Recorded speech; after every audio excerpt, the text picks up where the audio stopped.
മന്ദാരയെ കണ്ടതും രാജാവ് വളരെയധികം സന്തോഷത്തോടു കൂടിയാണ് മന്ദാരയെ സ്വാഗതം ചെയ്തത്. ഇനിയാണ് പ്രധാന ചർച്ചയിലേക്ക് കടക്കുന്നത്. ഒരു സ്വപ്നം. വർഷങ്ങളായി രാജാവ് കണ്ടുകൊണ്ടിരിക്കുന്ന വളരെ വിചിത്രമായ ഒരു സ്വപ്നം. എന്നാൽ അതിന് എന്തൊക്കെയോ അർത്ഥങ്ങളുള്ളതായി അവർക്ക് തോന്നിക്കൊണ്ടേയിരുന്നു. ആ സ്വപ്നം വിശകലനം ചെയ്യണം. അതാണ് മന്ദാരയ്ക്ക് കിട്ടിയിരിക്കുന്ന ആദ്യ ദൗത്യം. ഇത് കേട്ടതും മന്ദാരയ്ക്ക് മനോധൈര്യം വർദ്ധിച്ചു. തൻ്റെ കഴിവ് തെളിയിക്കാൻ തനിക്ക് കിട്ടിയിരിക്കുന്ന ആദ്യ അവസരമാണിത്. ഇതിനെ എങ്ങനെയും പ്രയോജനപ്പെടുത്തണം. ഏറെ ആത്മവിശ്വാസത്തോടെ മന്ദാര രാജാവിനോട് പറഞ്ഞു, അങ്ങ് ആ സ്വപ്നം വിശദമായി പറഞ്ഞാലും. കാലങ്ങളായിട്ട് ഒരു ചോദ്യചിഹ്നമായിട്ട് കിടന്ന ആ സ്വപ്നത്തിന് ഇന്ന് ഒരു ഉത്തരം കിട്ടാൻ പോവുകയാണ്. ആ ആവേശത്തിൽ രാജാവ് താൻ കണ്ട സ്വപ്നം മന്ദാരയ്ക്ക് വിവരിച്ച് നൽകി. ആ സ്വപ്നം ഇങ്ങനെയായിരുന്നു. ഒരു കാടിനുള്ളിൽ ഇടതൂർന്ന ഇലകളോടുകൂടി നിൽക്കുന്ന ഒരു മരം. ആ മരത്തിൻ്റെ ഉള്ളിലുള്ള ശാഖയിൽ ഒരു ഇലയിൽ തൻ്റെ മുട്ട സൂക്ഷിക്കുന്ന ഒരു ചിത്രശലഭം.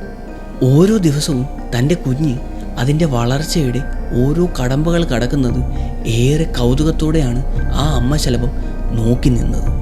അങ്ങനെ പുഴുവിൽ നിന്നും മെല്ലെ സ്വർണ്ണ കവചമാർന്ന ഒരു ആവരണത്തിലേക്ക് കടന്ന തൻ്റെ കുഞ്ഞ് എന്ന് വേണമെങ്കിലും തന്നേക്കാൾ അഴകുള്ള അതിമനോഹരിയായ ഒരു ശലഭമായി മാറാം. ഏറെ പ്രതീക്ഷയോടെയാണ് ആ അമ്മ ശലഭം അത് നോക്കി നിന്നത്. ഈ സമയം ഒരു കുഞ്ഞു കുരുവി അവിടേക്ക് കടന്നു വരികയും ആ കുരുവി ആ അമ്മ ശലഭത്തോട് ചെങ്ങാത്തം കൂടുകയും ചെയ്യുന്നു. എന്നാൽ ഒരു വേളയിൽ ആ കുരുവി തൻ്റെ രൂപം മാറി ഒരു കഴുകൻ്റെ രൂപമാവുകയും ആ സ്വർണ്ണ കവചത്തോടെ തൻ്റെ കുഞ്ഞിനെ റാഞ്ചിക്കൊണ്ട് അവിടെ നിന്നും ദൂരേക്ക് പറന്നു പോവുകയും ചെയ്യുന്നു.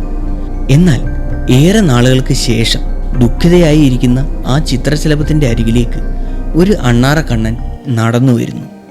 ആ അണ്ണാറക്കണ്ണനോടൊപ്പം അതിസുന്ദരിയായ ഒരു ചിത്രശലഭവും ഉണ്ടായിരുന്നു. ഇതായിരുന്നു രാജാവ് കണ്ട ആ സ്വപ്നം. ഈ സ്വപ്നം ഏതാണ്ട് 4 തവണ രാജാവ് ആവർത്തിച്ച് കാണുകയുണ്ടായി. അതിനാലാണ് ഈ സ്വപ്നം വ്യാഖ്യാനിക്കുന്നതിനായിട്ട് മന്ദാരയെ ഇപ്പോൾ ഇവിടേക്ക് കൊണ്ടുവന്നിരിക്കുന്നത്. ഈ സ്വപ്നം കേട്ടതും മന്ദാരയുടെ മുഖത്ത് ഒരു ചെറു ചിരി വിടരുന്നു. അവൾ രാജാവിനോട് പറഞ്ഞു, ഇത് വളരെ മനോഹരമായ ഒരു സ്വപ്നമാണ്. നഷ്ടപ്പെട്ടു പോയ എന്തോ ഒന്ന് തിരിച്ചു കിട്ടാൻ പോകുന്നുവെന്ന് അർത്ഥം വരുന്ന പ്രതീക്ഷയുടെ സ്വപ്നം. പറഞ്ഞാലും രാജൻ, ഈ കൊട്ടാരത്തിൽ നിന്നും ഏറെ വിലമതിക്കുന്ന എന്തെങ്കിലും ഒന്ന് നഷ്ടപ്പെട്ടു പോയിട്ടുണ്ടോ? അതൊരു വസ്തു ആകണമെന്നില്ല, ഒരു വ്യക്തിയാകാനും സാധ്യതയുണ്ട്.